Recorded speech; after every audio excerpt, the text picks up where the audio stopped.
Au nom du Père, du Fils et du Saint-Esprit. Amen. Mes très chers frères et sœurs, nous célébrons aujourd'hui deux fêtes importantes, même si on pourrait être surpris que des gallicans célèbrent la fête de Saint Pie V, pape de Rome, et aussi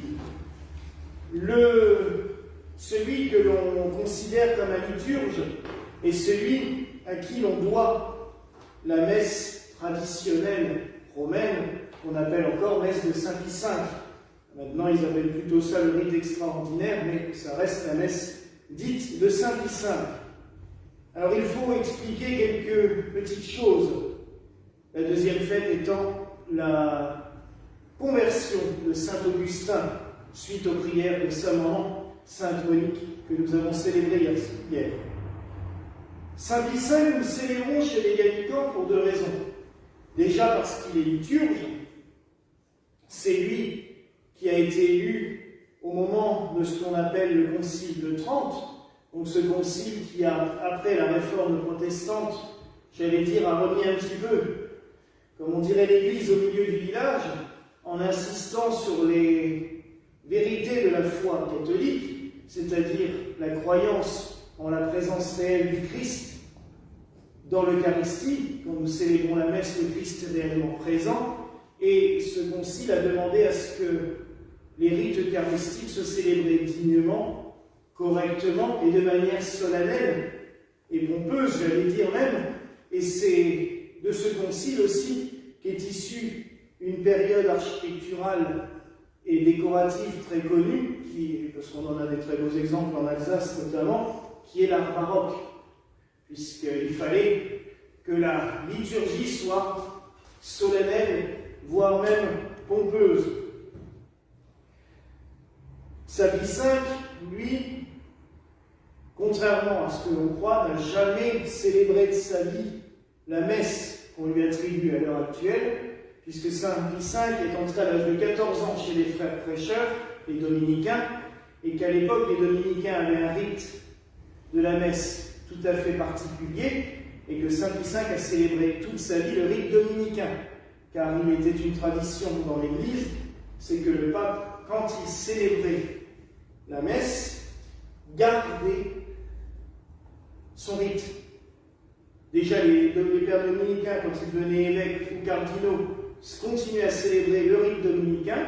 S'ils assistaient au trône, le prêtre célébrait le rite du diocèse où ils étaient, mais quand eux célébraient, c'était le rite dominicain. Et en fait, Saint Pie V a célébré jusqu'à sa mort le rite dominicain. Mais il a eu cet avantage d'essayer de regrouper toutes les liturgies qui existaient, car à son époque, la liturgie romaine était extrêmement variée, et il a regroupé les traditions liturgiques pour faire un missel, on va dire, complet et commun. Et il a eu la grande sagesse dans ce missel de rassembler énormément de rites gallicans.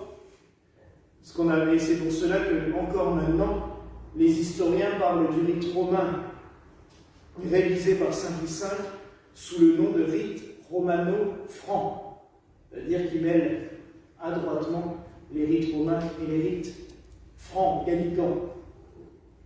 Mais nous célébrons Saint Pie V pour une autre raison. C'est que Saint Pie V, dans son ministère extrêmement court, a eu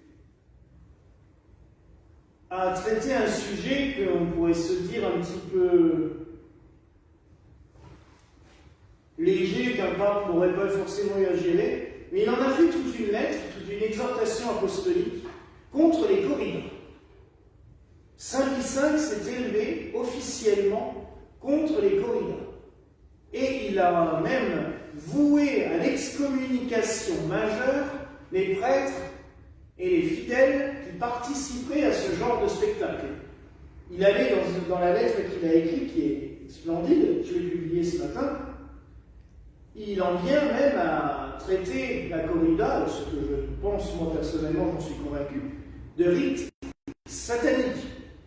Parce qu'il dit bien que tuer un être vivant et faire couler du sang en l'honneur d'un saint, parce que n'oublions pas que maintenant les corridas c'est un spectacle organisé, mais si vous faites bien attention, c'est toujours organisée à propos d'une fête.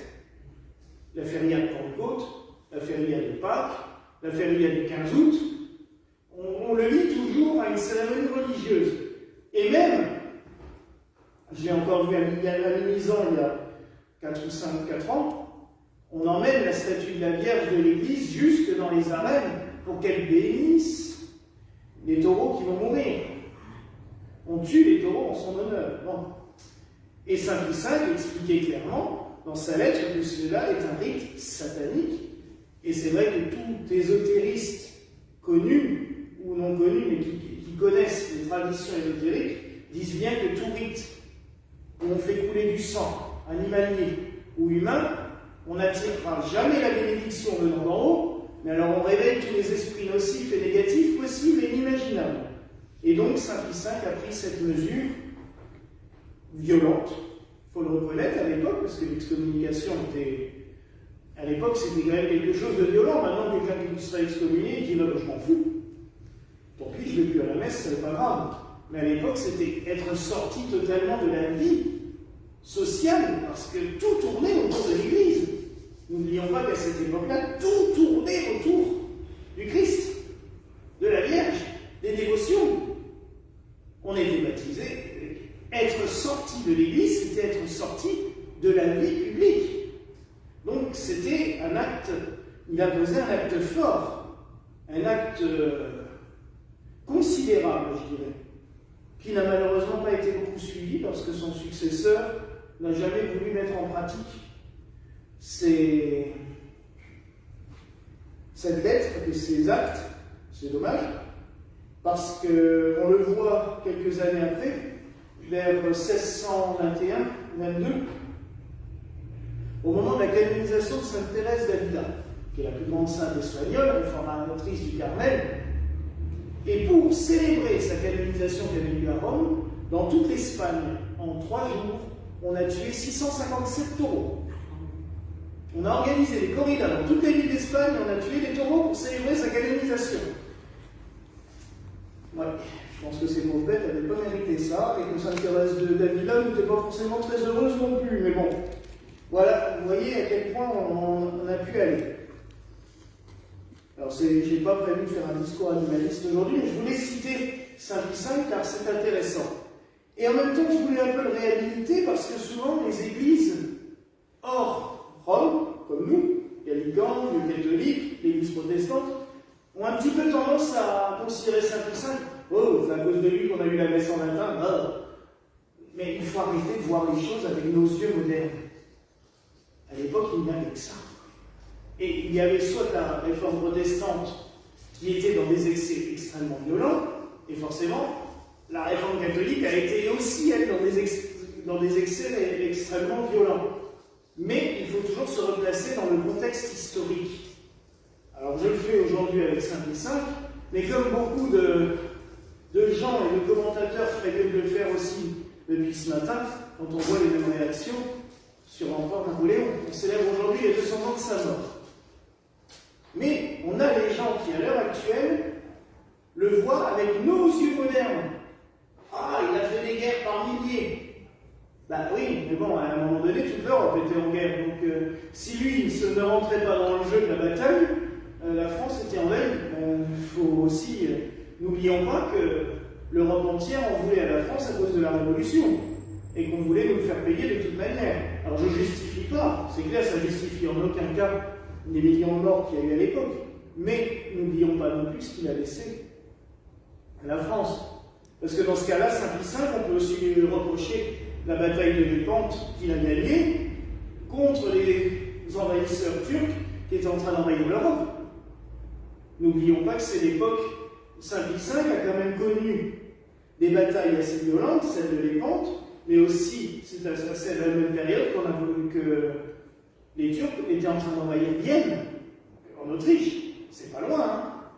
C'est là d'ailleurs qu'on a 2 spécialités très connues, le croissant et le cappuccino, puisque la victoire de Vienne a été gagnée par un moine capucin qui priait beaucoup, et du coup, quand on a mis du lait dans le café qui venait de Turquie, qui était que les envahisseurs avaient ramené, qui était extrêmement fort, qui était imbuvable. Donc on s'est dit, tiens, on va mettre un peu de blé ou un peu de crème là-dedans.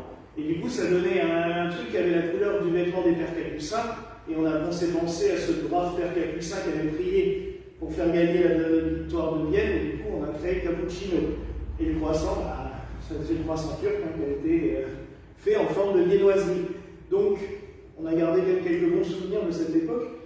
Mais voilà ce que je voulais vous dire, c'est qu'il faut toujours regarder avec les yeux de l'époque la situation.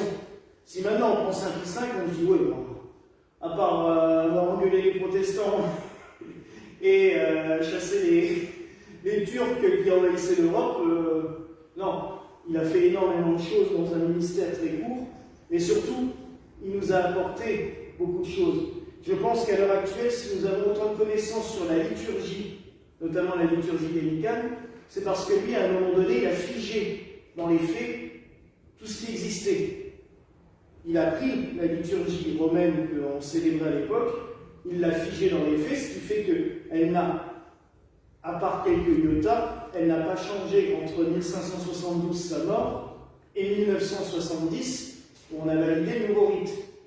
Donc pendant 400 ans, ça a été figé. Et encore mieux, c'est que dans sa réforme, il avait aussi dit que dans tous les diocèses, où les communautés religieuses, où on pouvait justifier d'un rituel de messe qui était célébré depuis plus de 200 ans, avant sa réforme, on pouvait conserver cette liturgie. Ce qui fait que les dominicains ont conservé leur liturgie jusque dans les années 60, les Carmes, les Chartreux, le diocèse de Lyon, le diocèse de Milan, le diocèse de Tolède, et tous ces diocèses, en fait, célébraient des liturgies, et ces communautés célébraient des liturgies d'origine gallicane. Car si lui n'avait pas figé tout cela, il y a 400 ans, ou 500 ans, oui, presque 500 ans, on aurait plus toutes ces connaissances, on aurait perdu toutes ces connaissances liturgiques, et nous ne pourrions pas nous amuser à restaurer notre liturgie ancienne, parce que la liturgie, c'est pas juste la célébration de la messe, mais c'est toutes les prières, tous ces textes liturgiques que nous lisons de dimanche en dimanche, et si tout cela n'avait pas été figé il y a 500 ans, nous ne pourrions pas, à l'heure actuelle, les avoir, parce que vous savez que dans l'Église, il y a toujours eu une volonté de moderniser. On a perdu des trésors architecturaux, et on a perdu aussi des trésors liturgiques.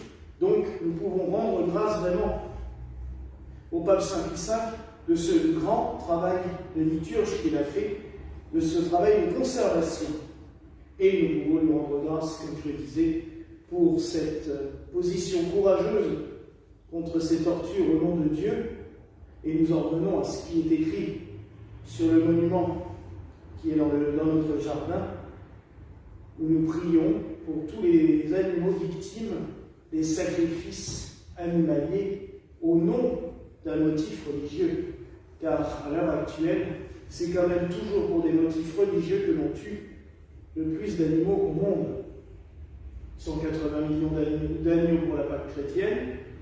Alors oui, souvent on tape sur les musulmans, mais les 180 millions d'agneaux qu'on tue dans le monde pour célébrer Pâques chez les chrétiens, c'est pas mal non plus. Donc avant d'aller taper sur les autres, il serait peut-être bien de se regarder soi-même. Et sans compter les gorillas, sans compter d'autres barbaries qui existent en Espagne. Je ne sais plus pour quelle fête on accroche des oies vivantes par le cou, par les pattes à des cordes, et les hommes du village passent avec des chevaux au galop et doivent tirer, arracher le cou.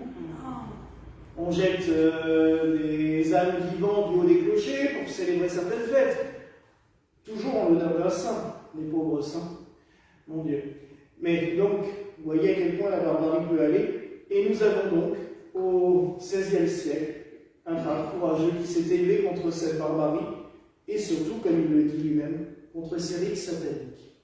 Alors, tout ce que je voudrais que l'on prie aujourd'hui, c'est pour ces animaux aussi, qui sont victimes, pour aussi que l'Église continue sur cette lancée que le pape Pie V avait lancée, que malheureusement ça a été un petit peu abandonné, pour ce combat pour la vie, pour ce combat pour lutter contre tous ces rites qui sont des rites sataniques, purement et simplement, qui détruisent, je pense, plus l'Église qu'ils ne l'enrichissent, qui détruisent la vie chrétienne et qui détruisent notre humanité.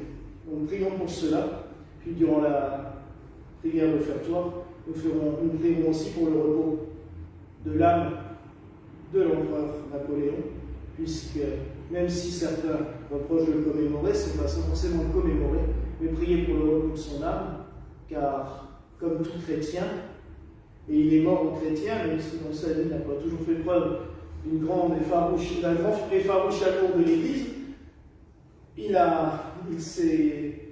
avant de mourir, il a demandé les derniers sacrements, et il a même noté dans son testament qu'il mourrait dans la foi catholique.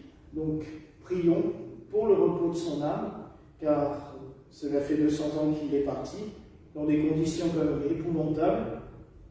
Donc, nous devons de prier aussi pour le repos et l'élévation de son âme, pour qu'il puisse atteindre la lumière des cieux. Voilà la grâce que nous souhaitons ce jour, au nom du Père, du Fils et du Saint-Esprit. Amen. Et que la paix du Seigneur soit toujours avec vous. Et avec ton esprit.